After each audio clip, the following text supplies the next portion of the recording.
I really did. I lost 100 pounds. I changed who I thought I was on a whim of thinking that something might work better.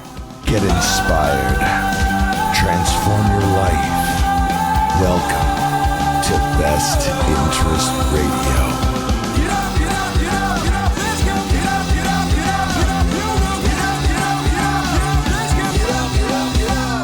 All right, so today on the podcast we have Rachel, who was introduced to me by Leonie, who is my girlfriend, and she's known Rachel for a number of years. And from my understanding, Rachel has been through quite the number of transformations in her life. Probably, and yeah. As I always say, you know, we're always continually growing and transforming if we're on Earth anyway. And it sounds like she's an expert in the field. Mm-hmm. So, Rachel, do you want to introduce yourself a little more? Because that's kind of all I know. But I know you lost a lot of weight like I did. Yeah, but the weight is it was a side effect of some just really positive, like risk taking, I would say, in changing my mindset. Yes. But just for fun, to be honest. The changes that I made were at a dark time, like in really changing how I thought. But things were, I was learning to challenge life a bit more. And so certain things I felt interested in seeing what they would be like, what life would be like without or differently. And so I just kind of put out a few challenges.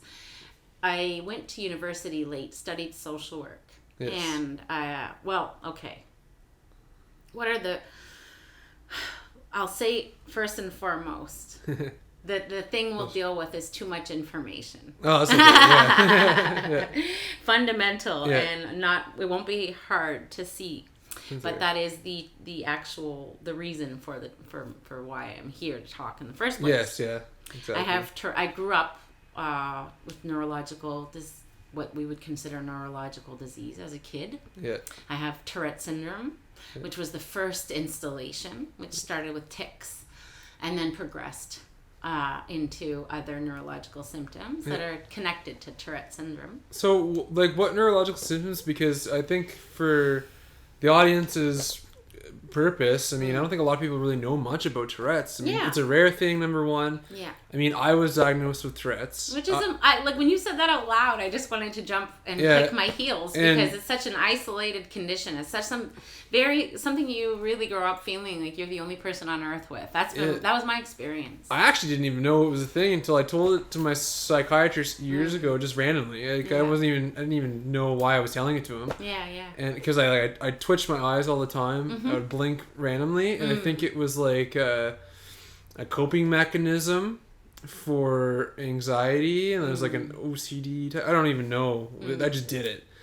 And but I look back and I kind of had more of an understanding of it, and it doesn't happen to me anymore after I sort of got rid of my OCD tendencies and like the battle in my mind that I would go through, because I would notice it would happen during times of confusion and times of anxiety and times when I was like contemplating things in my head a lot, and resistance and like resistance and also the feeling the need to control. Totally. And that's it. Like for me, the resistance is the control. Like I'm literally embattled in my body when I can feel that, and I totally understand what you're saying. And that sort of neurological, there's a depth to that. I always like to highlight. I always like to highlight phrases. That's a really good one. Is resistance is the control. Like I think a lot of people don't realize that. Like when you resist something, you're actually trying to control it, right? Totally. And vice versa. Yeah, and the thing is like for me, like Tourette's, it's an imbalance of the way the way energy is felt. It's a different way energy is experienced in the body between the brain and the rest of the intuition of the body, right? The relationship is different.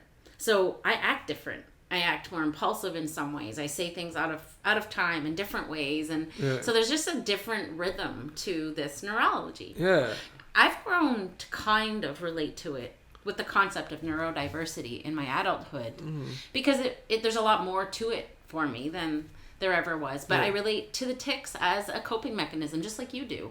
But if you went through and sort of the whole experience of knowing that that's what that was, well, I had maybe more prominent in those symptoms. I had a lot of tics. I had to stop and shake. Like, that was what I was doing. That was like one of your tics. Right? Okay, yeah. That's grade 3. Yeah. So, like, I grew up like an alien in my own body. You know what? That reminds me, when I was younger, I mean, I grew up, just a little history for myself. I grew up and I was the kid that was the class clown, the class disturber, and I was the kid that was diagnosed with ADHD, and I would like throw desks at teachers and like all that stuff, and it kind of progressed as I got older. Throughout high school, my anger and my sort of attention thing got a little bit better, probably because I smoked too much weed, which might have contributed to other problems, and started drinking and stuff too. And then I was 19, I was diagnosed with bipolar, ADHD, OCD, and Tourette's. But when I think back to when I was younger, and I think, I don't know if it was my psychiatrist years ago that mentioned this, or somebody else like him, said that when I was younger, I used to like flip my hair all the time like this. Yeah. And they said that's like a form of like Tourette's. It is. Because it's like to me, it was like a coping thing. It was like, it makes you feel better. I know, right? It's a release of that. I always equate it to, like, if you shook a pop bottle, right? You shake it. Well, there's pressure. You release it. That's a tic. Yeah. Right? So I only later, much, much, much later, did I start to realize. Now, I can't speak for others in the sense that I can't tell what an autistic person... I want to say I'm going through a lot of personal stress, and I struggle with labels. I don't like them for anybody. I like human. Yes. So my brain doesn't do well with them. And so I will say the wrong labels. I'll make mistakes. And so I just want a blanket statement that I can't... Unless somebody wants to correct what I say on the podcast and wants to help me understand how it could be done differently, and also forgive me for maybe making the same mistake again, is that the way we call people the things that we decide they are doesn't necessarily fit into my way of thinking very well. So, like, I don't even know what I'm supposed to call somebody with autism, but I consider myself somebody with those traits sometimes, right? So, so I'm just wanting to say that and that's how I have to contextualize, because I get misunderstood so much because I express myself in a way that's a bit backwards to what people are used to.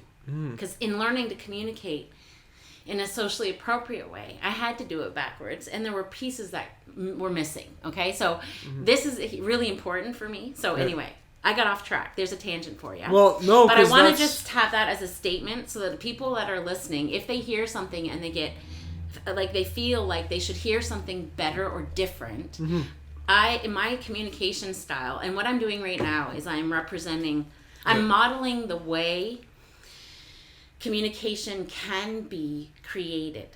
Yes, right? I like that. Okay, and how what I want to do with my work in the community as a neurodiverse adult who grew up with a different system of dealing with these symptoms, and who became a woman dedicated to her family, very distracted from what she needed, but focused and capable.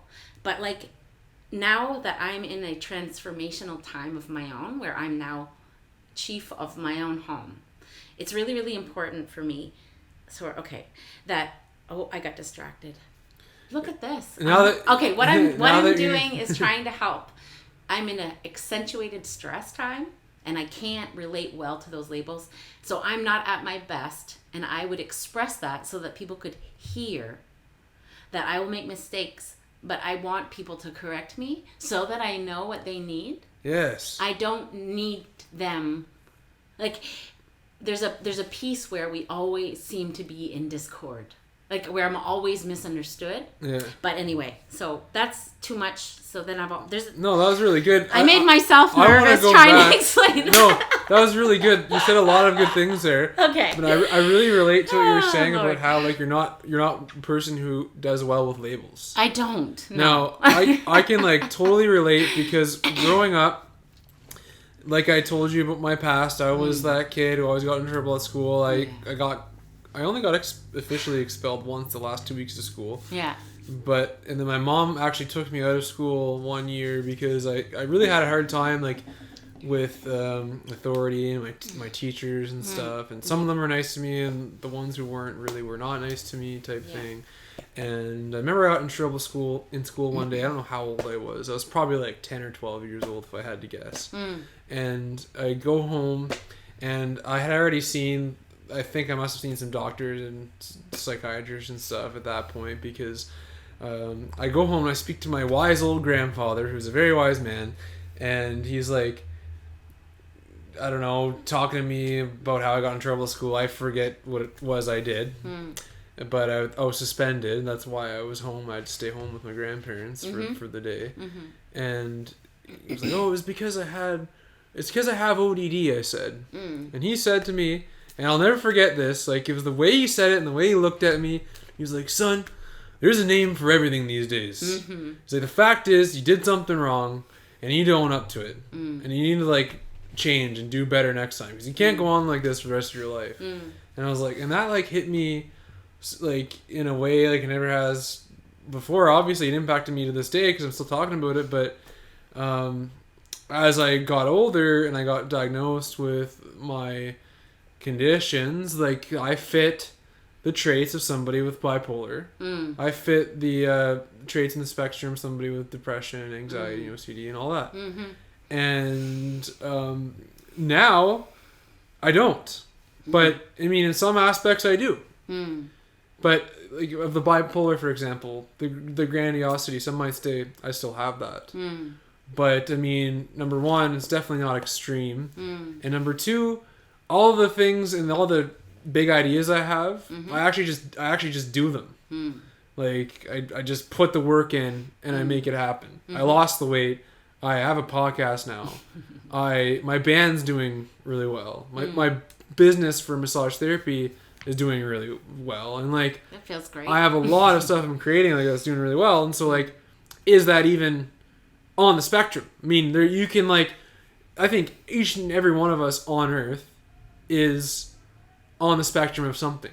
Absolutely. And you're either like more on like than one person over another, or you're not. And that's it. I think that's the thing, is we really limit ourselves when we start to use language to describe our experiences in ways that are limiting. And I think that's a big piece of my transformation, is in learning that the way I speak and describe, and I'd say even fundamental leading up to the biggest transformations that I'm finding myself in now. Because I guess and maybe there's a gendered thing here too that's very, very different. The girls who grew up with these same symptoms have a totally different relationship with their communities, right? Like, there's expectations that come into a gendered look at who someone is expected to be and how they're supposed to act. And so there's really a difference in how the youth. So it's funny to hear some of what you share. I'm trying to remember everything you said about sharing, like, about being in school, the ODD, the in your relationship with teachers and all that. The relationship with the girls on the spectrum seems to be almost opposite, in the fact that they seem to just conform and tuck behind a veil of conformity, like that good, like. And so they seem to be the ones that are carrying a lot within the family, a lot of caregiving, a lot on their plate, a lot. And sometimes I'm wondering and curious and concerned about how much of that is happening behind closed doors for women who don't necessarily know or see that they might have something to share that's bigger and wider, and that might represent something that they've never considered before that they have to add. So there's a big difference in how the spectrum of symptoms that we associate with. So language changes everything. Language is how we talk to each other about who we are, and I've noticed a big difference. And sometimes even, I think maybe that some of the men, I don't know if that's a fair thing to say, but some of the traits that we associate with the multitasking, the adventure, the adrenaline, it seems to coincide fairly easily with masculinity. Yeah. You know, the spectrum of symptoms that you're louder, you know what I mean? Like, you're not necessarily coordinated, the grace factor isn't always there. And I'm not, like, I'm not shitting on men, but, like, masculinity... Well, there's testosterone there. Right, like, you know, which is, you know, that sparks more aggressive. And, right. And like, so, not necessarily aggressiveness, but more, like, go out and... kill a bear with your bare hands, right? Or like the athletic side, and yeah. So there just seems to be a more natural flow of and I'm not saying there aren't men and that suffer with society and ADHD and all the rest, but I'm very interested in conversations about the spectrum. And now keep in mind, Tourette's was the diagnosis that I have. Yeah. When I was diagnosed with Tourette's in the 90s, they were fitting autism under the Tourette's umbrella. Oh, yeah. Right? It was the Tourette's spectrum. Yeah. Late 80s. It's evolved over time, right? Yeah. It wasn't even... The condition isn't even psychiatric in its origins. It was considered neurological. Mm-hmm. And it's evolved into a discussion on psychiatry and seeing it as a psychiatric condition. But... It's the same condition essentially as Parkinson's, but it's the very, like, it's opposite, right? The imbalance is just different. So the tremors are different. Is what I was told. Yeah, when I was diagnosed. Yeah. But anyway, there's a gendered sort of experience that I hope to kind of get more. Like like how it differentiates, like somebody with... Well, you think about these, like, CEOs that are doing the startup lifestyle, and they're doing family life, and they're doing innovative things with their sort of hierarchies, and they're splitting salaries to make sure everybody gets what they need, and they're thinking outside of the box. I mean, these are neurodiverse type people.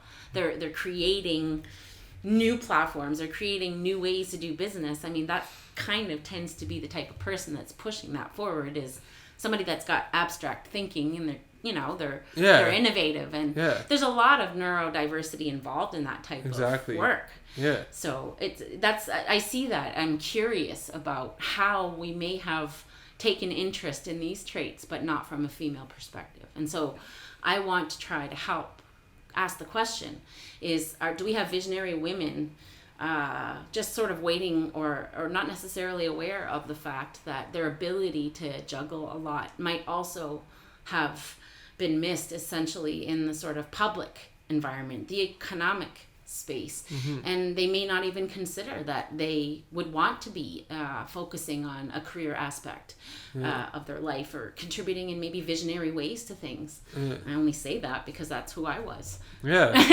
exactly. Well, and I mean, I love my family. I love the work I've done. I've spent like years committed to being home and educating at home with my son, and doing what I could to use our family resources wisely.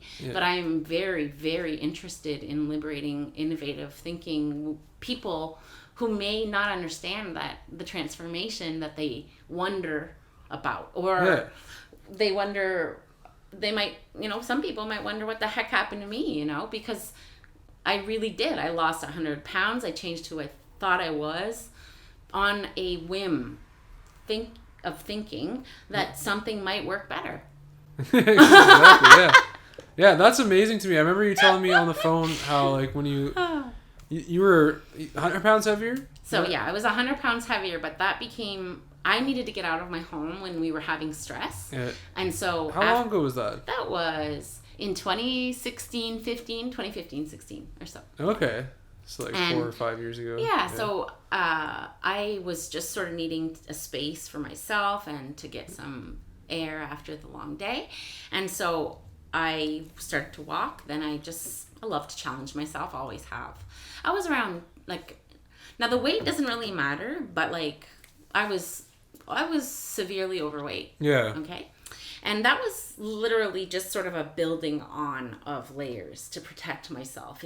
Now that I see it really was a way to distance myself from others and to keep myself, Yeah, I agree with that too. And like I was 115 pounds heavier, and I see it as like a protection thing too. And I hear other people mention that as well. That it's like you're carrying emotions physically, and you created this protective barrier of physical flesh around you to protect you. Yeah. And then, like, for me, I mean, I told you, it's a physical representation of what transformed internally. And I started to heal of all my emotional crap. All the stuff that caused me to exhibit the symptoms and traits of somebody on the bipolar, depression, anxiety, OCD spectrum started to melt away along with the pounds. Yeah. Because I put the work in, and I ate better exercise. I did. I learned the power of neuroplasticity. That's it. That word, man. Like, seriously. Rewiring, which I'm going to get back to in a second. Totally. Let's talk about rewiring the brain. Yeah. And I did everything. Surround myself with better people. That's it too. That's the brutal. That's brutal though, isn't it? When you're in that part. Yeah, and you have to, like, when you create new habits, you have to get away from people who are doing the habits you want to get away from. That's it, and you have to take responsibility for the direction that you're going. That's exactly and that's it. And, like, at a certain point, life hadn't been that easy. No. And I had to look back and take credit for, like, where I was, like, in all of it. Anyway, I didn't mean to interrupt if I did. No, I wanted to get back to, like, you. So all that stuff with me and different stuff with you, but similar in a way. Quite, yeah. Yeah. So you were 100 pounds heavier, and you had probably different problems than I did going on mentally, emotionally, different traumas and stuff because we're different people. But one of the things that struck me, what you said to me on the phone when we talked before the podcast, was how you started to change how you identified yourself. Like, you literally identified as something different, and then you started to change. Is that correct? Yeah. So you can elaborate on that? When I was at the end of my bachelor's, I'm going to try to be really efficient. When I graduated from my social work degree, I had learned about how the individual creates like a relationship with society, and how the two are sort of connected in the different ways. And I was they medicated kids with Tourette's in the 80s, 90s with the same meds that they give to people on who have diagnosed schizophrenia. So it's considered an antipsychotic drug. And the side effect of this drug treats the symptoms of Tourette's, which are the ticking. So the blocking of the dopamine in that drug is a side effect. It doesn't actually, it's a sort of added feature of these drugs, which goes, and the way it blocks the dopamine usually stops the ticking. But for me, it took my ability to connect with nature away. It took my ability to understand the depth of my experience away, and it really affected my adolescence. So I didn't necessarily have a normal relationship with the community and or nature at that time. And it's a developmental time, right? Like, you're deciding who you are. You're looking back at the experience in adolescence. And when you read, I can't quote people, but when you study development, the adolescent stage is when you look back. And you essentially form your identity going forward. And it's the rejection, right, of the things you don't want to carry with you, and the adoption of who you're going to be. And so that it's essential for human beings to go through this transition in order to establish that identity. Now, not everybody's identity necessarily correlates with how society sees them, right? And that's how in social work, it's like, I was completely, I didn't understand how in disagreement I was with society about who I was and why. So as I started to explore these things, I decided I would stop taking the drug. I wanted to know more about the purest parts of myself. And one day I forgot to take my pill, and I don't know why, I felt like I understood myself better. Just a flash. Wow. Okay? So I forgot pills. I also, at the same time, somebody handed me, actually, it's a friend, a long time friend, and somebody that I keep on what I call my liberation squad. Okay, and there are relationships that are no longer, and there's relationships that will never ever perish. And those are the people that taught me the most important lessons about how to be a good person. So the person that gave me this book, which was a book written by sort of a rogue psychiatrist in the United States, that said, your drug might be your problem.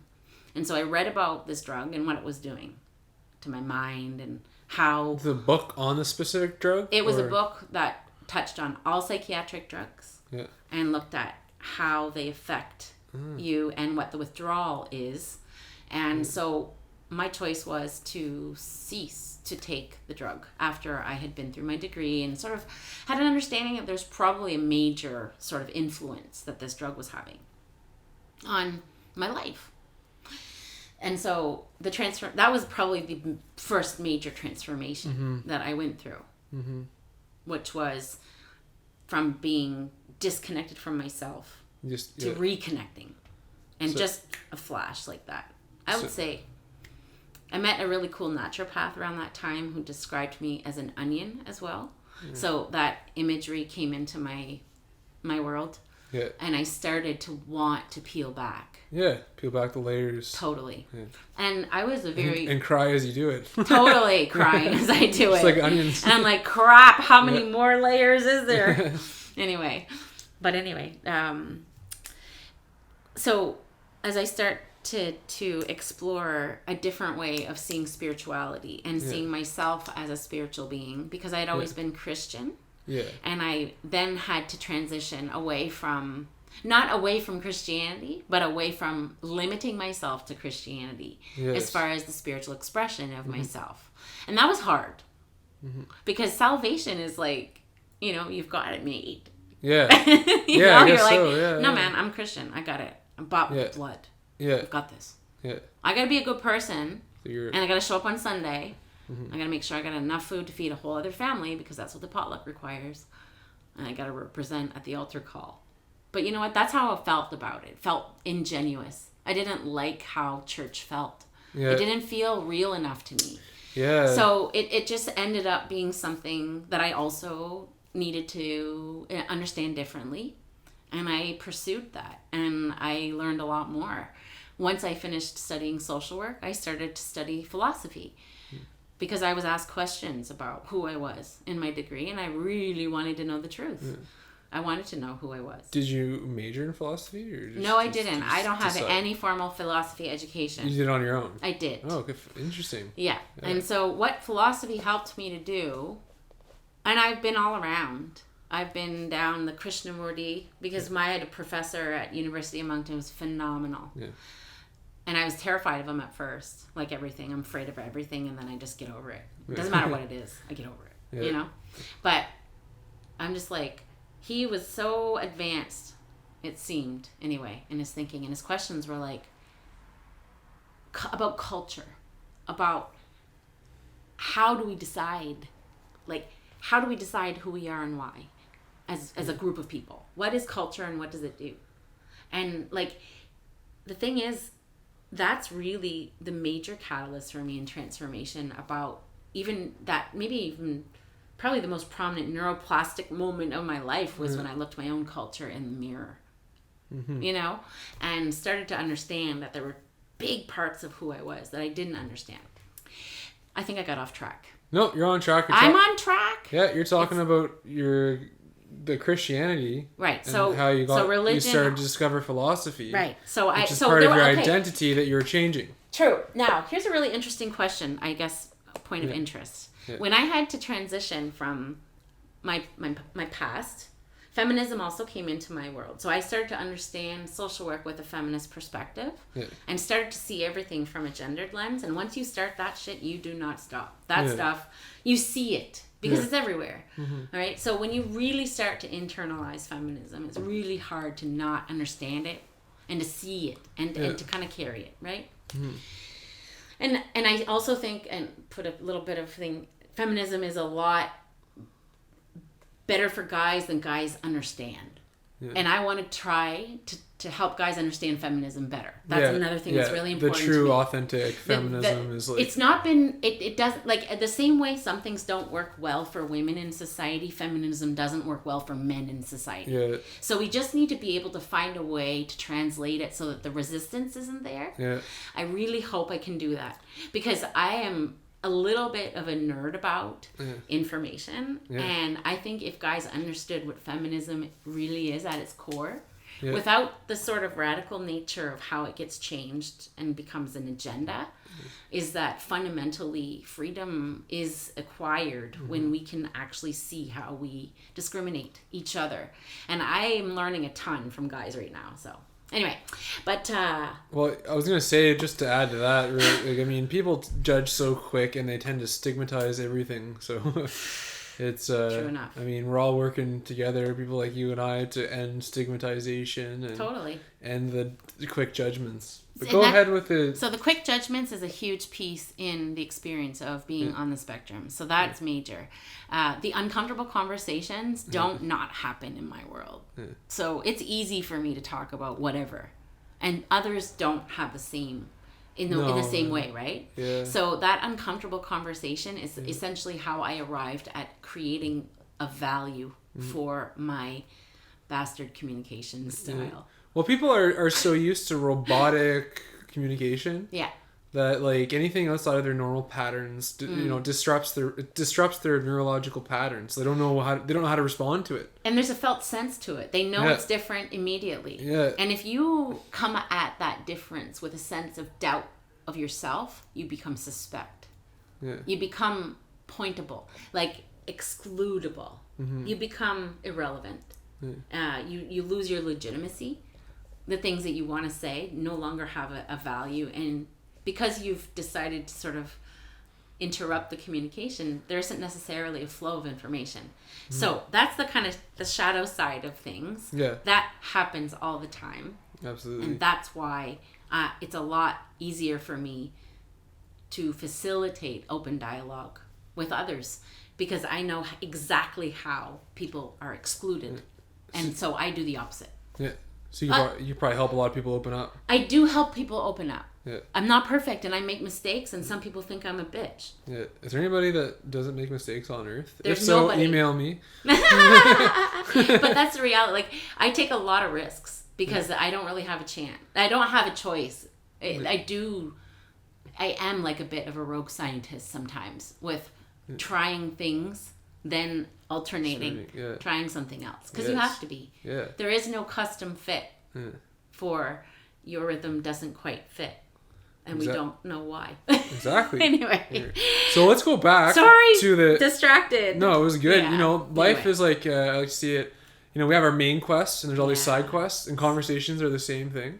Thank you for moderating. Yeah. So we're the main conversation Appreciate it. and we have the side conversation. But I wanted to know more about like you switching your identity and kind of like looking at your I guess history and present in the mirror and going from Christianity to studying philosophy. That's where did you go from there? Like that was obviously how you started to change how you saw yourself, which eventually changed yourself, and it still is today. Right? Oh, absolutely. Yeah. Like,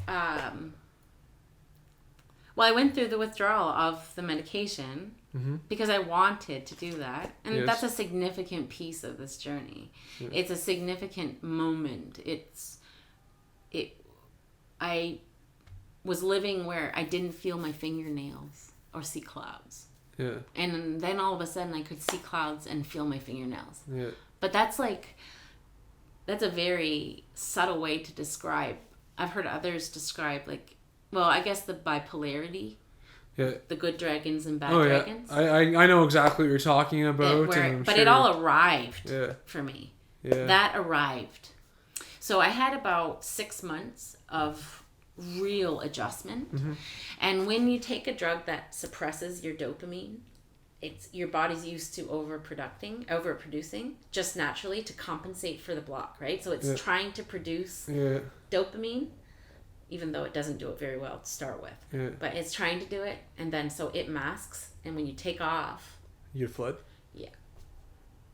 So what happens is when that drug is stopped... Now, first of all, I do not condone an unsupervised change in psychiatric drugs. It is extreme. Yeah. It is difficult.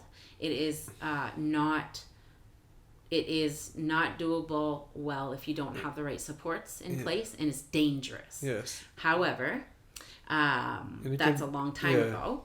And so I was on a small dose and I did withdraw, and there was a short time frame where I had to adjust to life with more feeling, a lot more. Generally, just like if anybody's listening who is thinking about getting off their medications, you have to like talk to whoever gave you them, whether it's your doctor or your psychiatrist, and they're usually, I mean, depending on your symptoms and stuff and where your head's at, where your mind's at, they're usually pretty good at like helping you wean off, but like they'll monitor you, and they'll wean you off to make sure it's safe.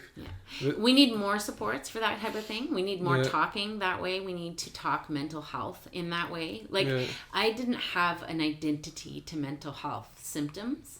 I had neurological disorder. That's, for me, it was, so I think the identity. You think that helped? I think it did. Yeah. I never saw a psychiatrist.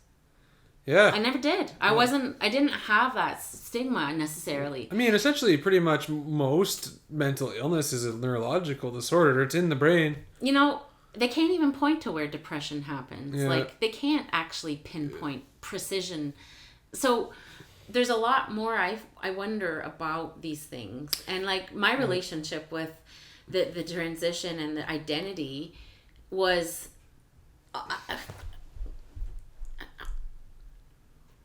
I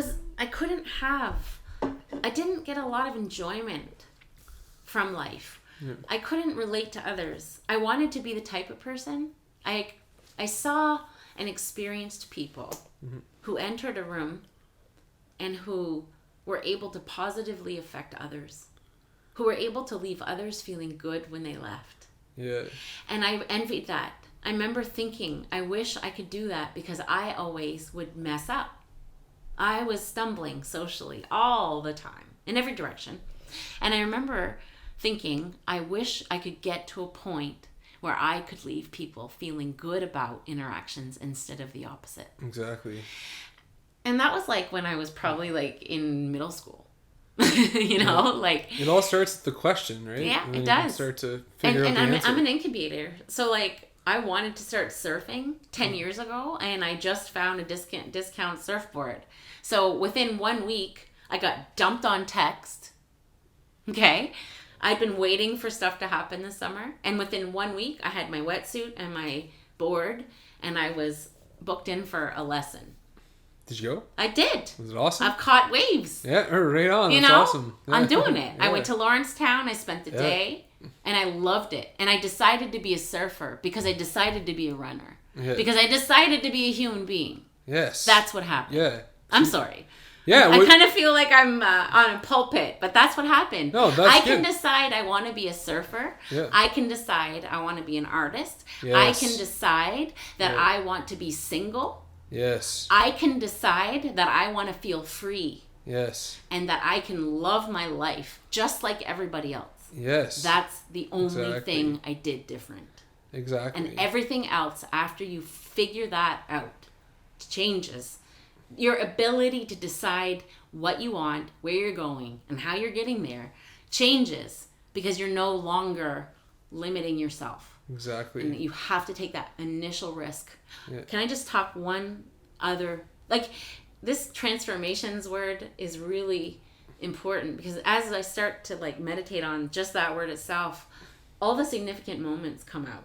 Yeah. And I have a hard time remembering it. So there's a lot of trauma, right? Yeah. My memory's a little bit sporadic and scattered. Yeah. So that's why I suggested more questions to you to ask me. Yeah. Because it jogs and sort of triggers me to share the details that are pertinent. But anyway, the other major transformational moment that I had that I would say is more like relating to the mental health side of the symptoms that I had, like having a chronic neurological condition, having Tourette syndrome over time, having to be medicated, having to withdraw, having these effects, having it compounds over time, right? You get tired, you get worn out a bit. You're carrying this thing, it's affecting you, you know, relationships change, things that are stressful. And I'm like, standing in my home. I have a beautiful home. I have a beautiful family. I have the right things on Facebook. It looks good. Everything looks perfect. Okay? The right things on Facebook. That's funny. Sorry.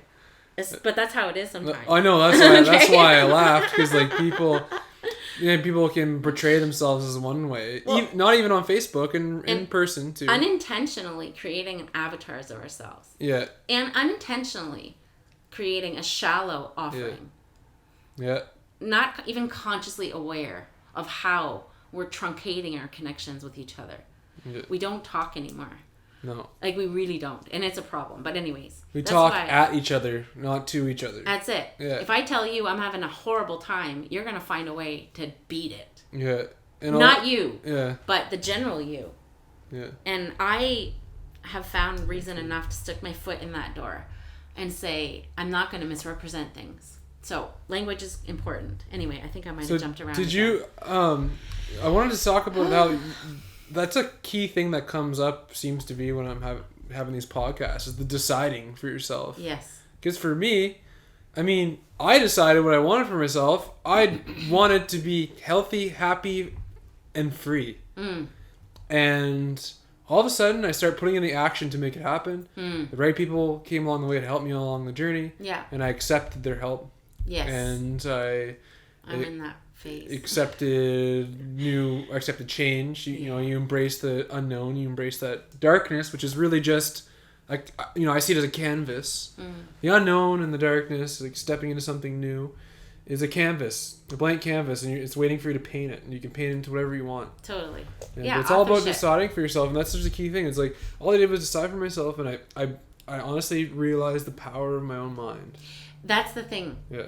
And when you start to allow yourself to realize the power of your own mind, yeah, and start to even like dance with the concepts of neuroplasticity. Yes. I mean, it's tremendous. Yeah. A lot of my research, I mean, I love learning. I think learning is awesome, and obviously if you want to make life interesting, start learning. Totally. And because you'll learn forever. And if you tell yourself that you're not a good learner or you can't learn, yeah, you are the person that we're talking to. Yeah. Because if you're talking that, it's because you're limiting yourself about learning, which means your subconscious needs to liberate learning. Exactly. And we need you to learn. Yeah. And if you choose to learn, your community will benefit. Yeah. If you choose to say to yourself that if you've talked about learning in a negative way to yourself, that you just change the words that you use to reflect a better possibility,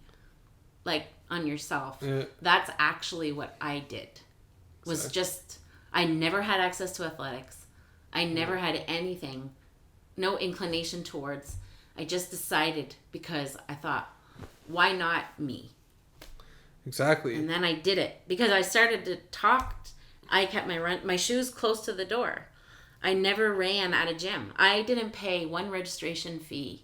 Well, maybe once. I did join the Y so I could run in the winter and fall off the treadmill a lot. So you just decided to be a runner, that you were a runner. I decided I was a runner first. Yeah. When I was 220 pounds and I was just casually walking in where I was living then, in Hillsborough, I decided I was a runner, and I hit the pavement every night walking, and then I would want to walk further, and then I started to run between, and then I started to go like, well, if I keep increasing my increments, I can do more, and my endurance went up. I started to experiment with my stride and all different kinds of things, and so I just have done this as it's like ritual for me. Yeah. The other part of it is that my neurology benefits from regularity and routine and rituals. So I run downtown. Like that thing that nerves that fire together wired together. Yeah. Repetition keeps it like in your brain and keeps that learning memory active, so that's easier to access in the future. And that also works the same with habits, such as running, reading, cooking. And really beneficial right now. Whenever there's a lot of uncertainty, like I usually go back to those rituals. They're anchoring. Yeah. They're things that you might forget to do when uncertainty is more present. So if you are not doing the things that you used to do that were more like that, you can bring those things back without and have that. So you started to create rituals for yourself. Totally. So rituals such as leaving your shoes at the door. Well, it's about accessibility for me. Like I don't go to a place to run because by the time I'd get there, I'd either have something distract me or argue with myself on the way. Getting ready to go somewhere is a nightmare for me. Not a nightmare, but it takes a lot of effort for me. Yeah. Those are the ways I have, quote unquote, a disability. That's where I struggle. So you had to create easier access for yourself? That's what you're saying? Okay. Yeah, cut out the middle steps. Yeah. So I use medicinal marijuana when I run. Yeah. I've always, since I just find that it sort of accentuates in a bit. So and because I use it and it's what the doctor suggests, it helps, I've done that.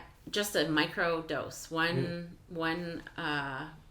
whatever. Yeah. And then when I run, it's just like I don't want to have to pack a bag. I don't want to have to do anything. I want to go. It's like a call, and when I get it, I don't argue. I answer the call because I know exactly where the call's coming from. Exactly. So I need to be out there. And that's how it happens in my brain. I decided I was going to be a runner, and every time I get the call, I go. Now, maybe 8 times in 4 years, I have not gone. Yeah. But most of the time, if I don't feel it or I don't think I can do it, I go out and I might walk. But the physicality of doing it has become a ritual. So set it up so you can just answer the call. Yeah. That's it. I'm within actually, a short time frame. Yeah, I'm actually writing this I'm working on an ebook right now about how to lose 100 pounds using only your mind. Ooh. And I break down like the whole thought process. Like so when we think about doing something, and I use laundry as an example.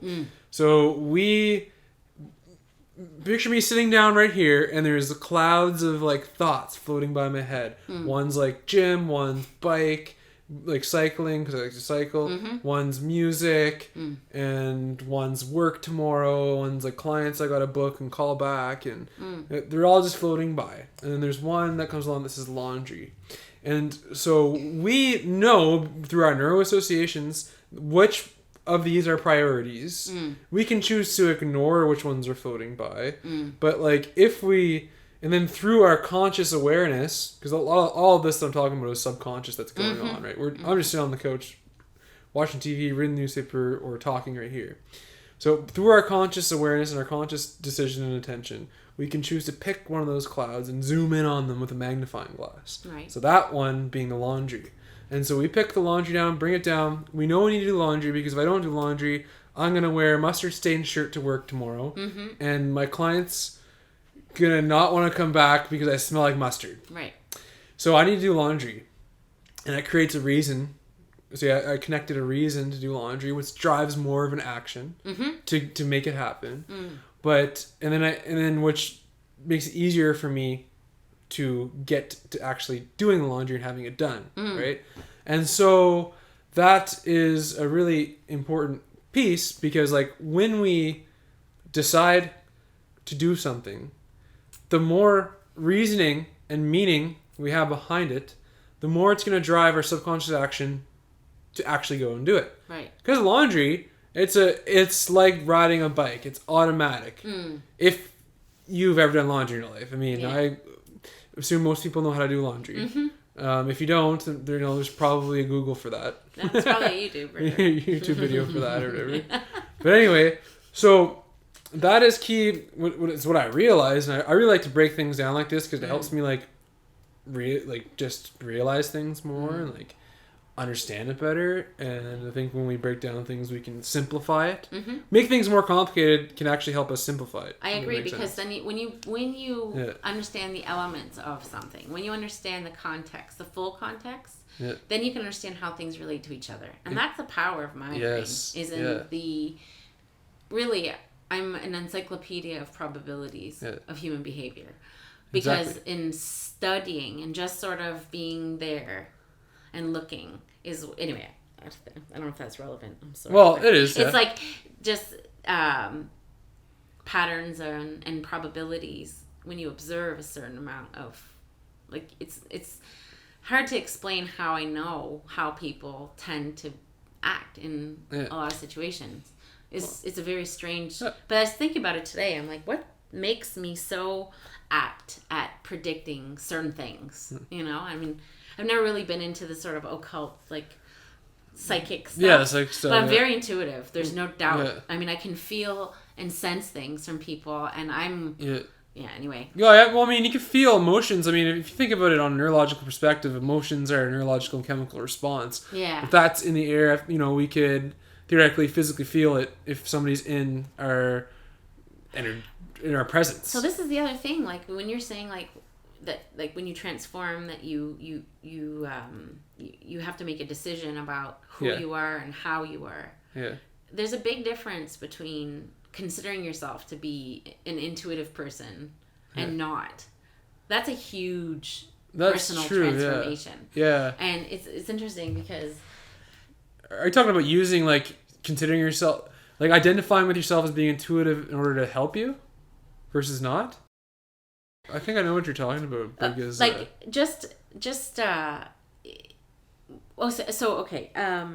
What I don't want to do is sound like a crazy philosophy, like, you know what I mean? I want to really be able to say what I'm saying. But when I listen to Jason Silva, you ever listen to Jason Silva?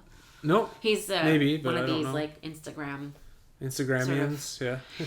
And he talks about how we're gods and how we're mortals at the same time. Yes. And that's where philosophy helped me to understand how big life can be when you look at it in one way, and how broad and natural and chaotic, feminine and wild, and there's all these different things really are what came into me deciding how and who I was going to be.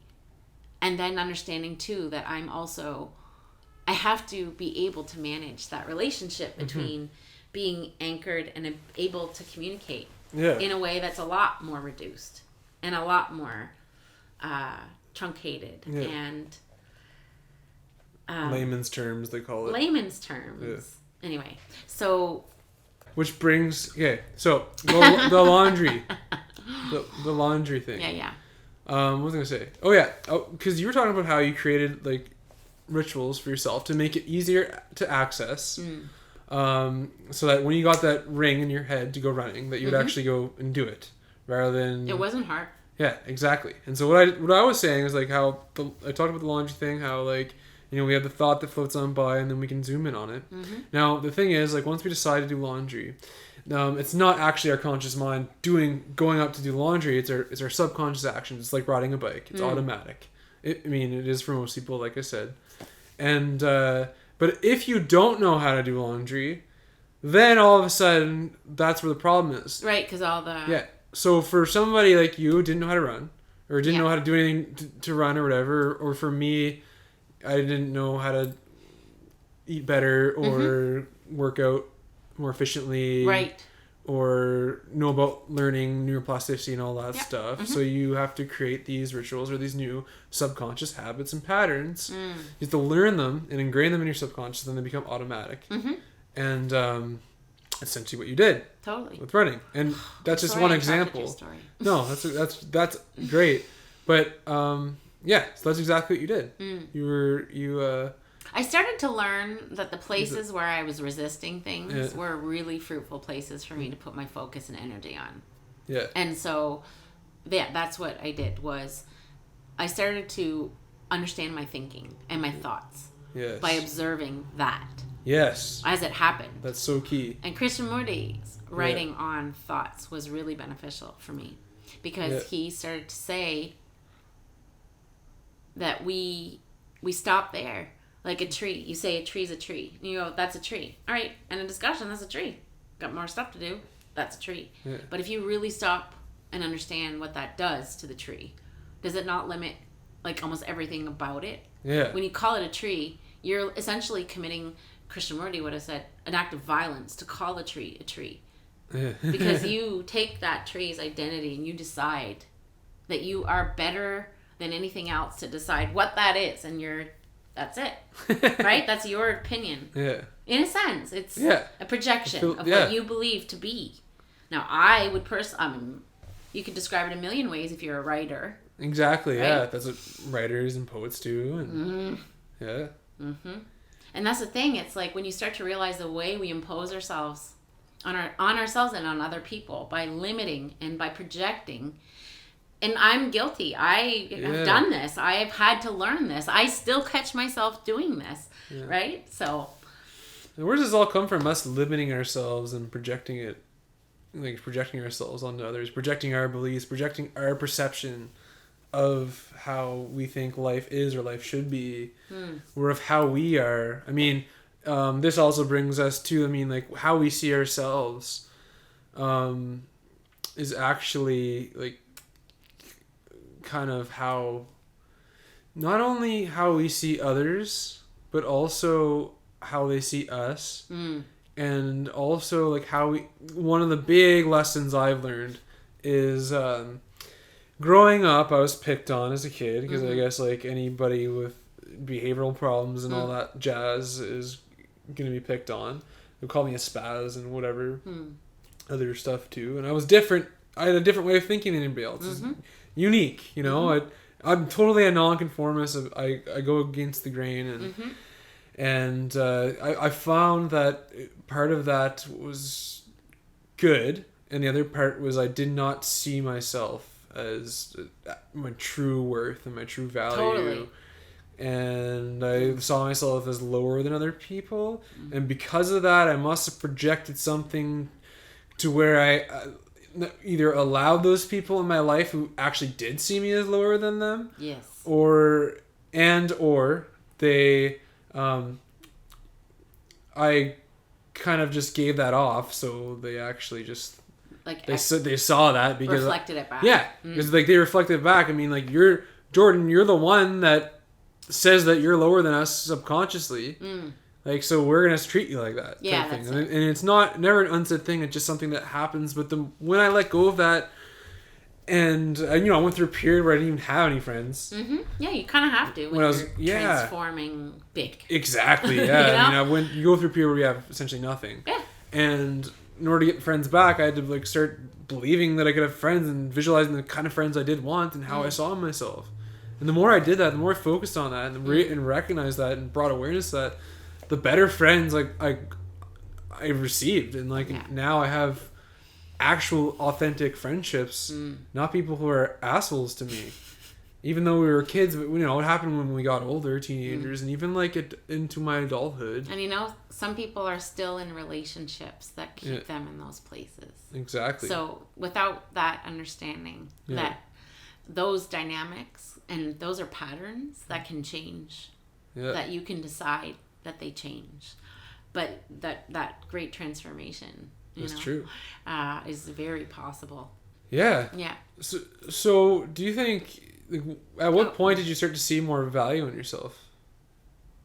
Like when you started to identify as a new you, and obviously you had to, in order to make positive changes, you're gonna have to start to see more value in yourself and see yourself as worth a little bit more. Yeah, absolutely. So that kind of just flow together, or did you like have to like zone in on that and focus on that specifically? I think I had to prove to myself that I had, like, I think getting my degree was a huge accomplishment. It felt like, absolutely. Yeah. And excelling in it, and feeling like, I was passing the opportunity to go to grad school felt pretty awesome. Having kind of an open door, it felt like that, like, when are you coming back? Like, it was a great feeling to have changed my education and had educated myself. But then it was also quite traumatic to learn about things in a new way, and to kind of, I was pretty devastated by what I learned about the world. Like I was quite sheltered, I think. I didn't get to, in a religious community, which I had become. I wasn't originally from a religious community, but you're kind of sheltered and you have sort of a different, sort of almost like powdered perspective in a way, because like I said, you got the salvation to count on, so you're not necessarily worried about the world because you got me. You got your salvation, so you don't have to think about anything else. Kind of. You're not charged with the God work. God's got that. Okay. You're just right, so you don't have to make the judgments and understand things. You're just abiding sort of by a religious context. But anyway, that's not really what I want. My ability to actually take that on, and philosophy taught me how to make better decisions. Yeah. And I started to recognize that I was making really, really bad decisions at how and that is a big part of. And did you see where those bad decisions were going to bring you if you kept doing them type thing? Yeah, I think what I started to see was that I was subtly changing my reality as I made different decisions. Yeah. And as I started to challenge myself to make them in different ways based on different perspectives, and I built some collateral. So it's a lot, and I describe it a lot. Like, risk taking is building a muscle.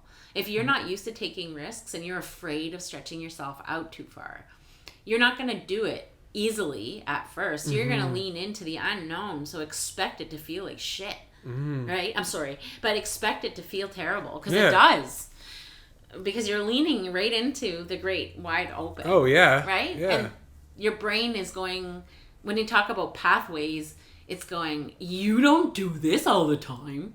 Like, what are you doing? What is this? And so your brain's going for all these explanations, right? Because I was like literally leaning out my home life, going, I'm going to leave this because it has to be done, but I'm terrified. But it's like, as I did, and my mantra, stay the course. I've had a mantra of stay the course.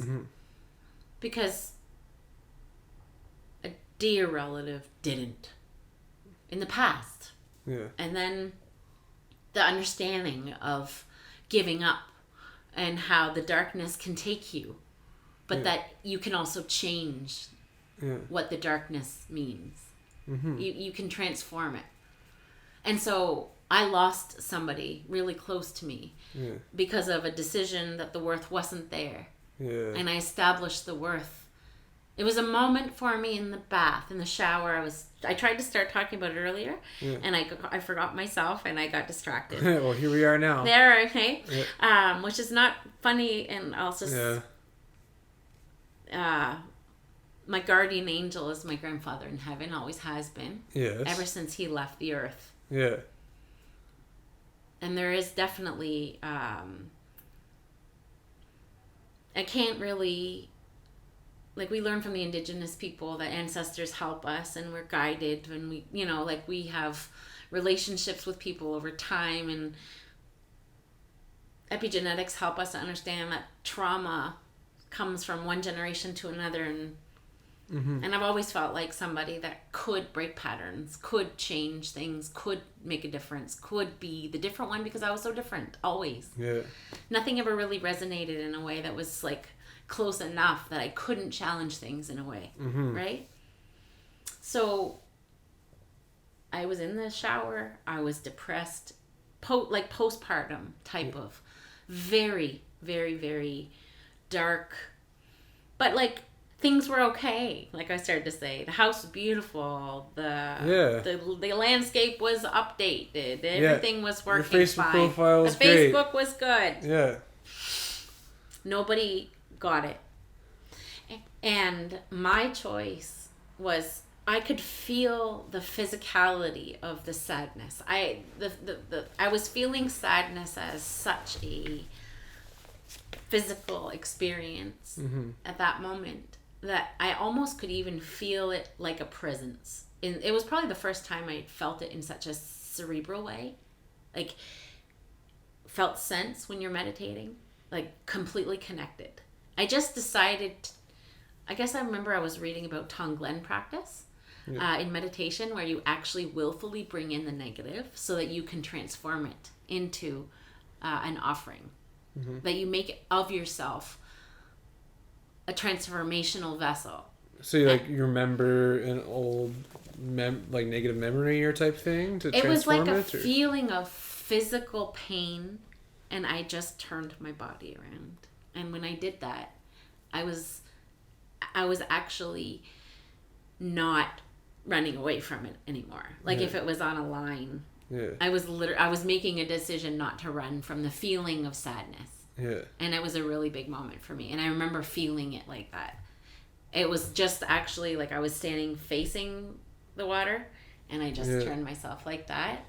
And it sounds weird, but that moment was a decision that I would no longer, because I think I started to realize how the ball and chain feeling of being dragged down by the weight that I was carrying, by how heavy everything was feeling. I couldn't walk across even ground because of my arthritis. I had been diagnosed with arthritis, and they told me that I'd have to have knee replacements at 60, and that my arthritis wouldn't get better, and that I shouldn't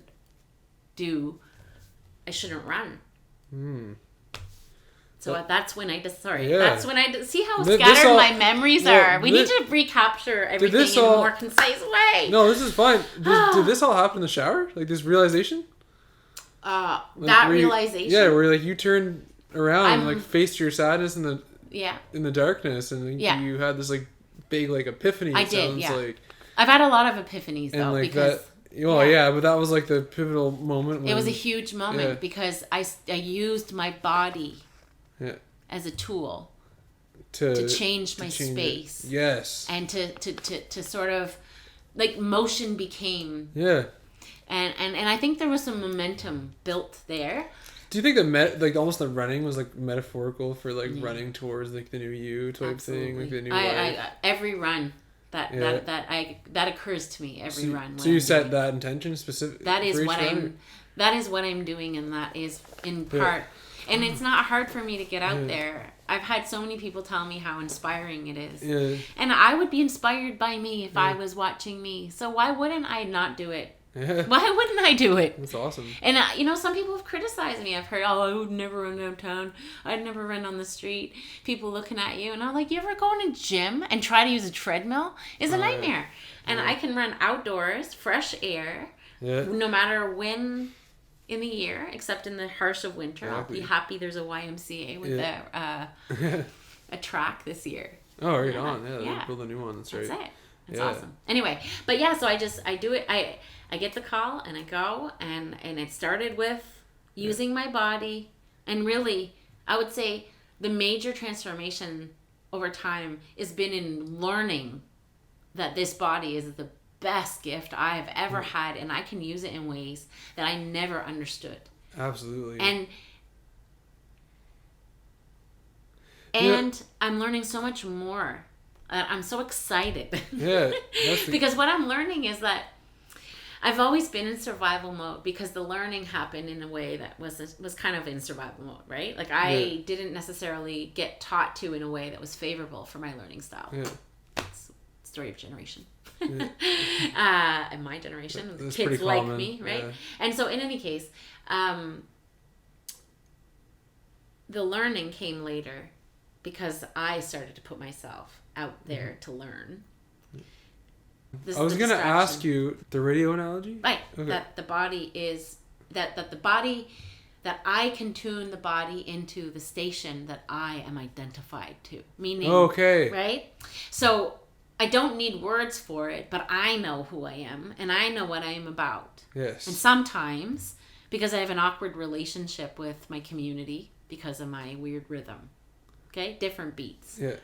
That relationship affects how I do things. I love that radio analogy, because I even like talk about how, when I started to change my mind, it's really just about like tuning your thoughts. It is. And once you actually get it, it's like when you're not in flow, you're just not on the right station. Yeah. And you just got to go back to where you are. But the first thing you need to do is define who you are in that space. Yeah. And in order to define who you are in that space of authenticity is by taking the chances, the leap of faith. And I think that the opportunities in that are in the obstacles or in the resistance.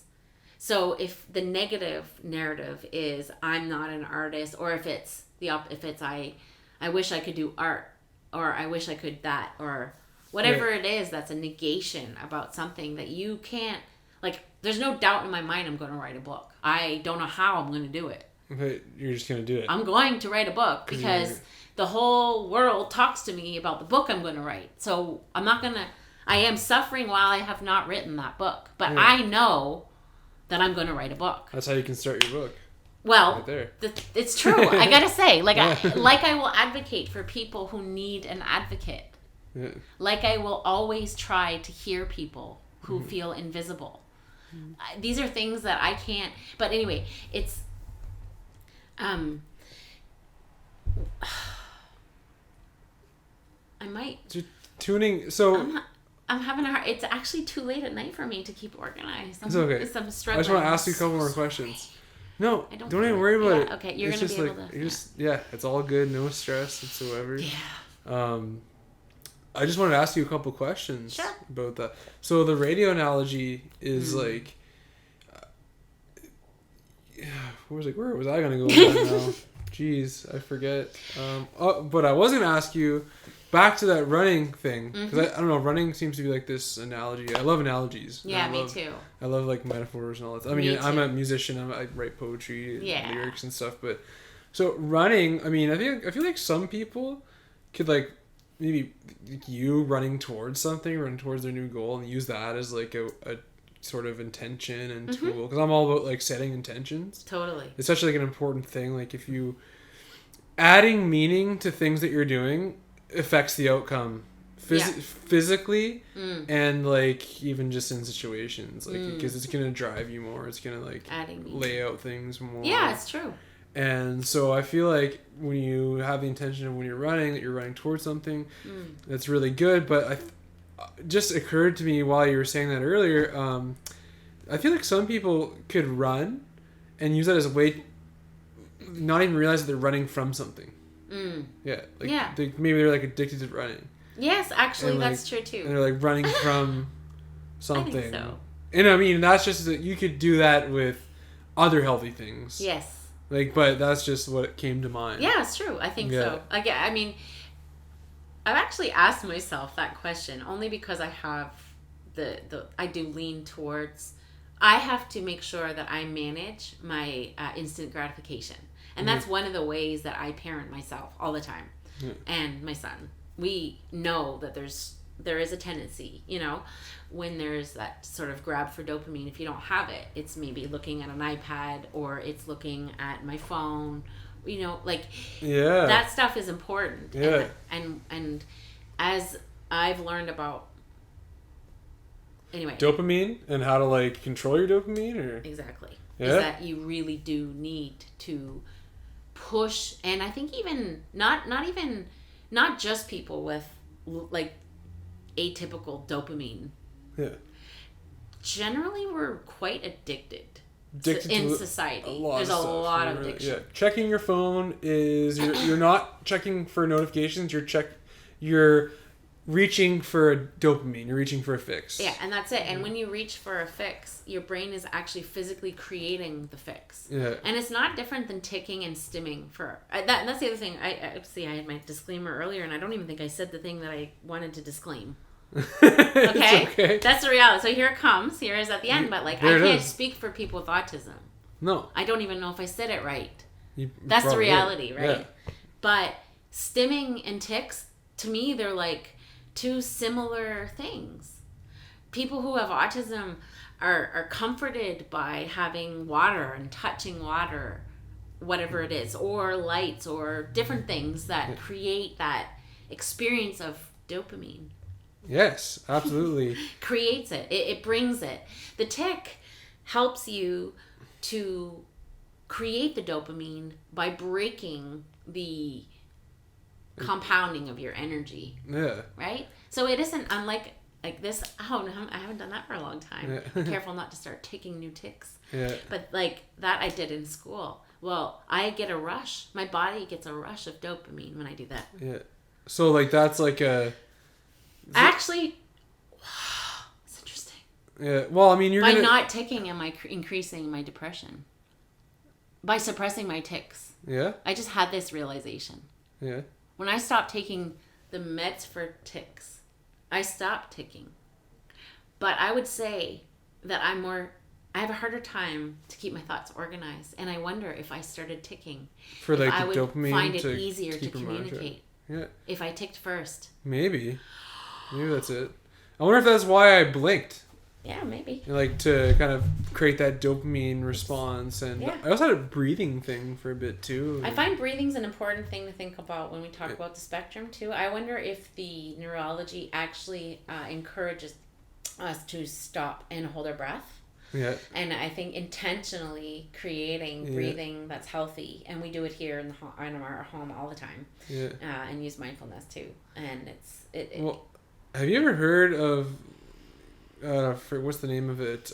Screen apnea, where you like hold your breath when you're like anticipating a message. When you're like reading a message, you hold your breath, or you're typing. Like when you're looking through Facebook, like you hold your breath because you're like you hold your breath on anticipation. It's like a natural fight or flight response. Totally. But yeah, so that's like that's one thing too. Totally. But I think it's all about like creating more serotonin experiences, which is what you know. It's family connection. But for sure. Were you gonna say something? Well, I'm super interested in seeing how if I actually ticked on purpose, like if I allowed myself. I don't tick because I don't feel like I have to, but I might benefit from it. Well, maybe. Maybe. That's like a deep thought. Sorry. Yeah. It's on your podcast. I dropped you a deep thought. A random deep thought. Well, that's what this podcast All is for. my friends will tell you I never do that. Yeah. Yeah, really. Yeah. No, that's really deep because, I mean, I think I don't think you knew you were doing that because you felt like you needed to. You subconsciously did it, right? I feel like when I was more free with ticking, that I had less of the ADHD symptoms. Yeah. Maybe. Yeah. Anyway, just a thought. That would make sense, though. Thing. I mean, but that's how stuff comes to me. Like, I'm in dialogue, I'm learning from others, I'm challenging, I'm pushing the boundaries. But ultimately, they say, like, you know, the more balanced of a life we live and, like, the more serotonin we have and can stabilize. Not the more serotonin because there's an excess, but the balance of if there's a balance of serotonin. Yeah. And that means like our family's balanced, our social connection, we're exercising, we're eating well, we're feeling accomplished. Like, you know, Maslow's hierarchy of needs, we're becoming the best version of ourselves. Like we're striving towards that, and we're not going to need these little things that help, that kind of like fill the gap for something. Fill the gap. Dopamine, because dopamine responses can either fill the gap, or they can be an ornament. You know, because like, I mean, I love chocolate, but sometimes I use it as an ornament on my tree, and sometimes I use it to fill the gap. That's true, and you know the difference when you're doing it, don't you? You do, because you have that thought, and you know inside. Yeah.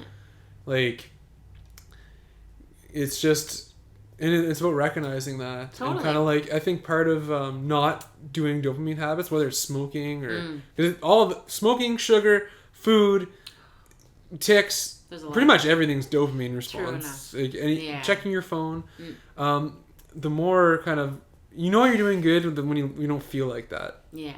And I think that's why when I started to take care of my crap, I felt naturally like doing those less because I didn't need them anymore because I was more balanced.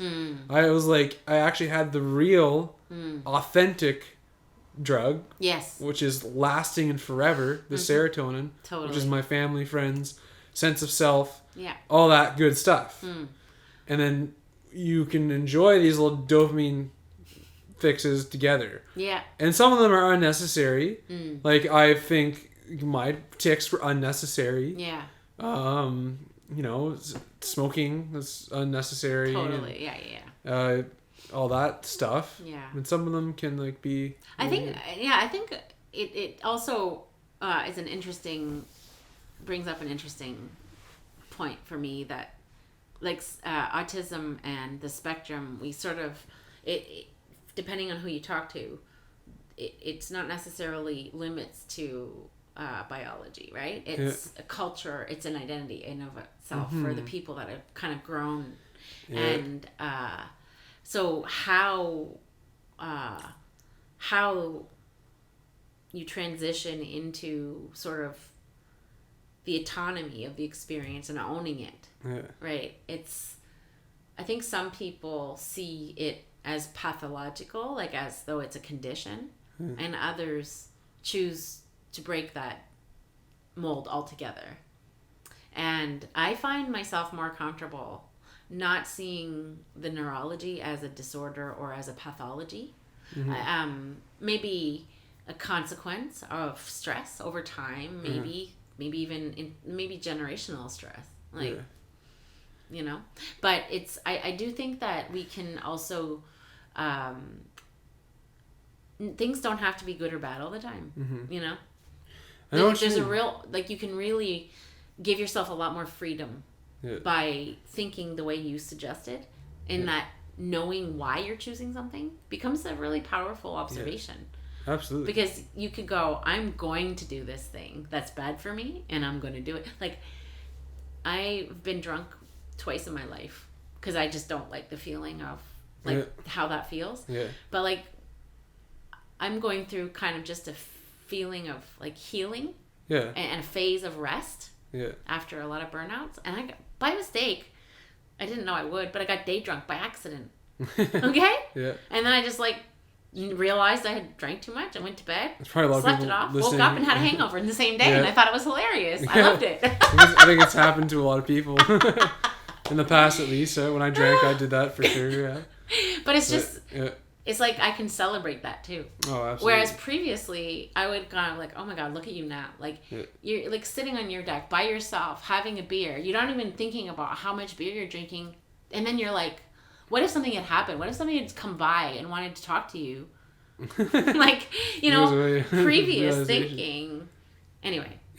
But you can celebrate things freely. Yes. When you allow yourself the fullness of who you are. Meaning, I've been a dirtbag. I've had moments where I was a dirtbag, and now I've had moments where I had to say, wait a minute, I have to say that I count too here. Yes. And I have to decide that.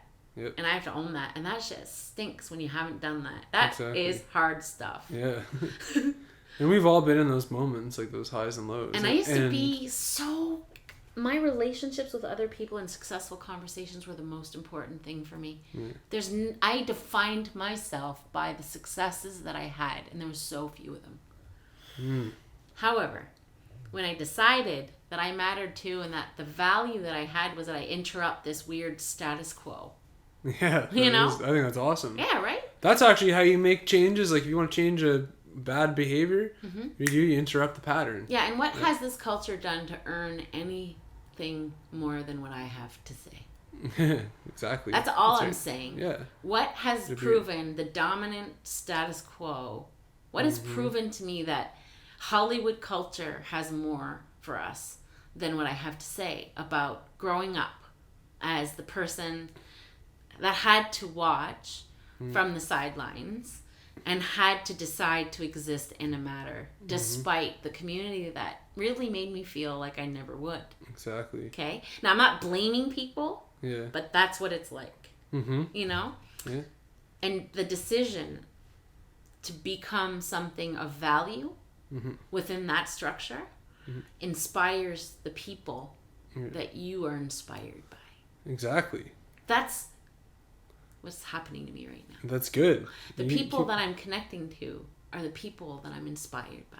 Yes. And the people that value me are the people that I'm inspired by. Exactly. And I have those things because I decided to matter. Yes. And I didn't have them before. Yes. I was the girl with the car. Yes.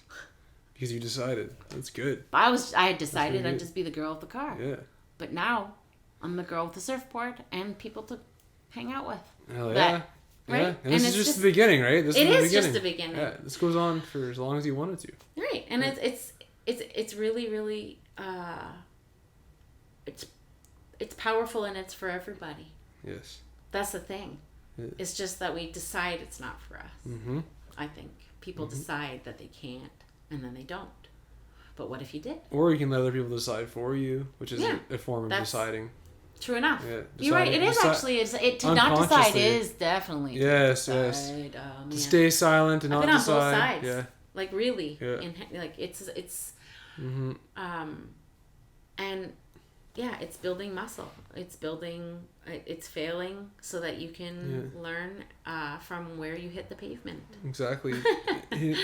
And like you said at the beginning, I don't even know if it was recorded or not, but I was like, how, I don't know if we're recording it before this, but how we go through these highs and lows, but it kind of teaches us how to be comfortable in the middle. Like we feel like shit, and we feel really elated, and then that kind of like gives us some more appreciation of like being in that balanced, neutral, chill state, right? And I also want to say, to go along with like the radio analogy, which I really like, which I use, tuning into, first of all, tuning into your own thoughts, and then tuning into what's around you. And like another thing I'll say while I'm here is like, everybody and everything is fighting for your awareness, and your attention and your awareness is your superpower in 2020. And if you can like consciously use that to your advantage, you're winning. If you're not deciding for yourself, other people are going to try to like steal your awareness so that you can buy their product, watch their TV show, or whatever. Or you can like use your own mind and your own creative power to create good experiences and good qualities for yourself. That's it. And so I guess I'll finish it up with just talking about how I think for my ADHD, as an example, I think that was me not knowing how to tune my thoughts and having them all over the place and not really knowing exactly how to focus them properly. And I had that profound realization one day, and then I started to like implement these, I don't know, protocols of neuroplasticity to change that. And all of a sudden, these days I can control my thoughts and attention way more than I could before. Yeah, you build your collateral in the process, your muscle memory for what you need to do, and you change your architecture for the way you're gonna think. And neuroplasticity shows you that as long as you can edge through the stress, edge through the adjustment. It's not pathology; it's required. Exactly. That's how you know you're aligned. Yes. Is if you make a difficult decision and it is difficult, you're still on track. Yes. Stay the course. Exactly. Get through. And when you get through and break through is when you start to be able to manipulate in a good way what you've learned. You've gained collateral and knowledge about how strong you can be. Yes. And then you can apply the same systems to other ways of changing behaviors. That's true. Yeah. Right? Amen. Amen to that. Anyway. I guess I wanted to just use that ADHD radio analogy. Yeah, I'll wrap it up. I'm not trying to get you to wrap it up. I'm trying to make sure I stay in track. Oh, okay, no. Oh, sorry. Okay. That's hilarious. I want to use the ADHD analogy because I saw it as not an illness or a diagnosis. I saw it as I just didn't know how to think. Yeah. I didn't know how to think. Nobody taught me how to think. Nobody thinks us. Nobody thinks us. Nobody teaches us how to think. We learn on our own. Yeah. And we can, some of us develop really good habits, some of us don't. Yeah, that's it. I certainly didn't. It's about attachment to the thoughts too, Yes. right? And the way you allow them to the way you allow them to grow and fester. Exactly. Definitely. I had to learn to think. And which thoughts you are, totally. Yeah. So, how do I lose weight? I thought my way out of it. That's it. It's just very, very relevant. I agree with you. I thought my way out of a lot of things. Organized religion. Yeah. I don't know. I mean, there's lots. Yes. So it's a great concept, and it's I think if I could sum this whole conversation up, it would be like,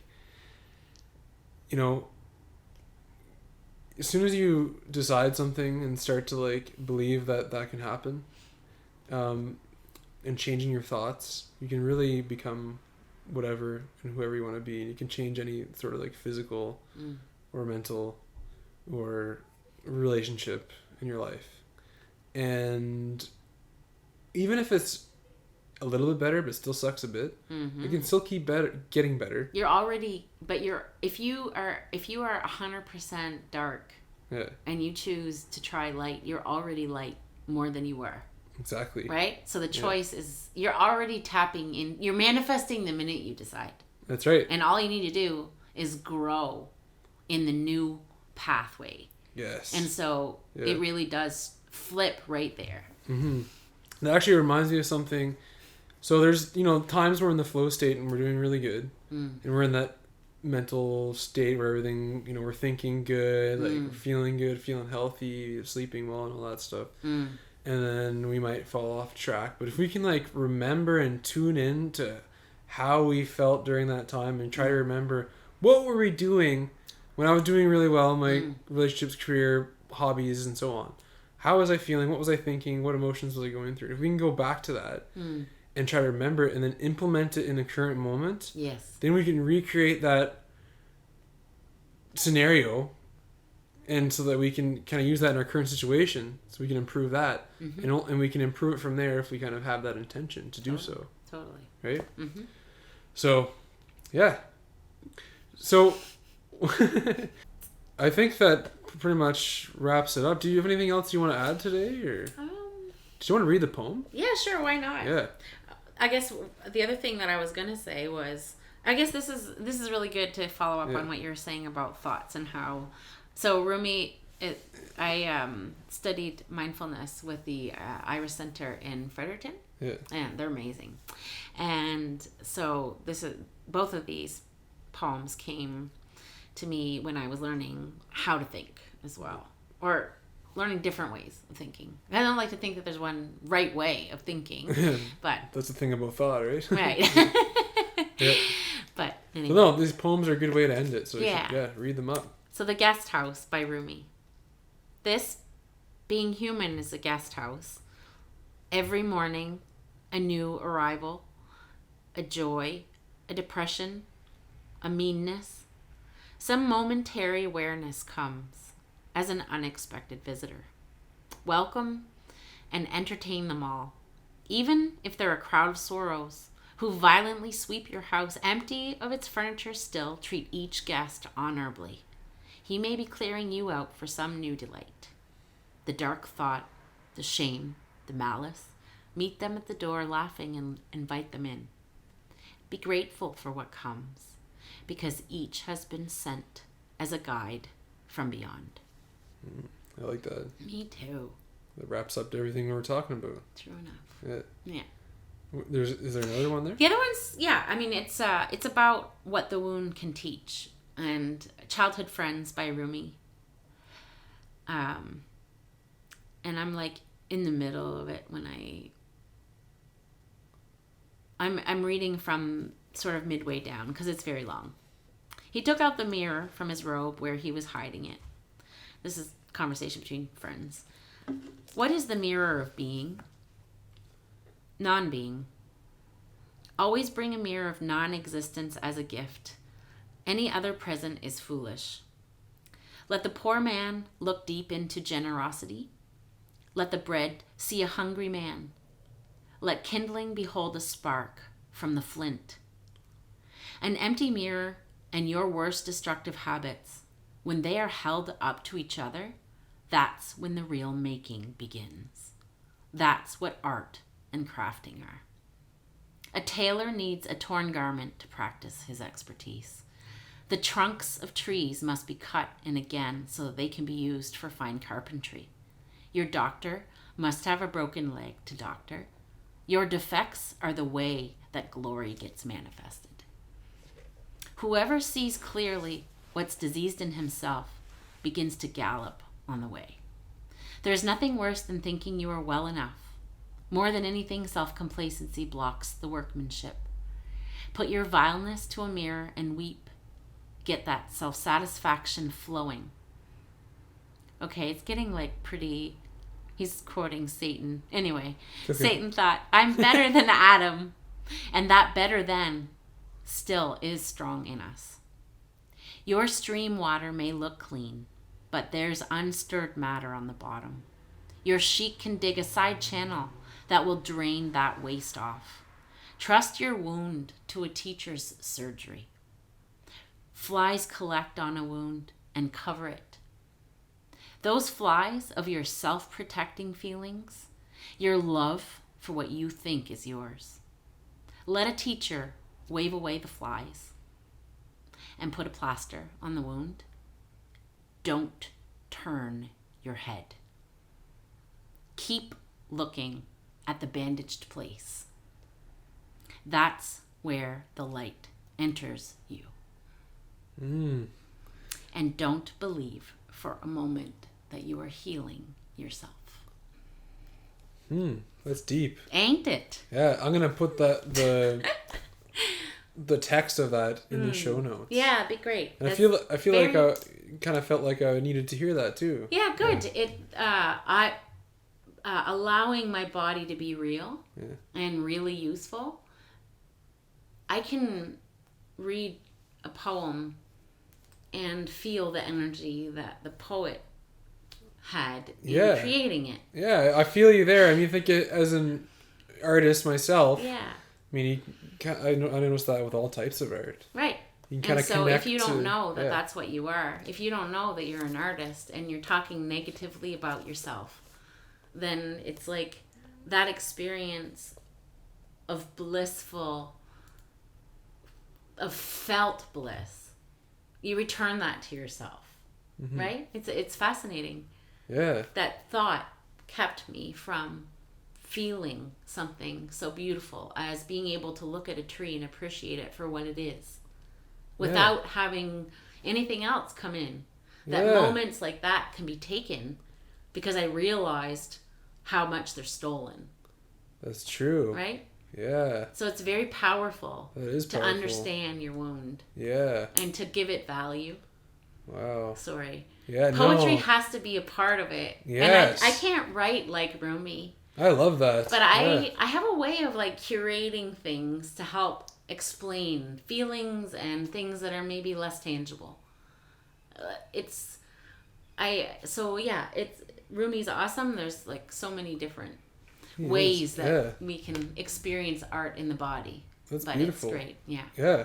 So anyways, Rachel, thank you so much for talking to me today. Yeah. It was great. I feel like we could talk a lot more about a lot of other things. Yeah, I think so you're such like an intelligent person and like I really understand you and a lot of things you say like I totally resonate with. I know exactly what you mean and I love the way like you articulate like and say and describe certain things because like it's just like it brings in a new perspective and when you have a new perspective on something it kind of like almost like it creates something new even though it's the same thing.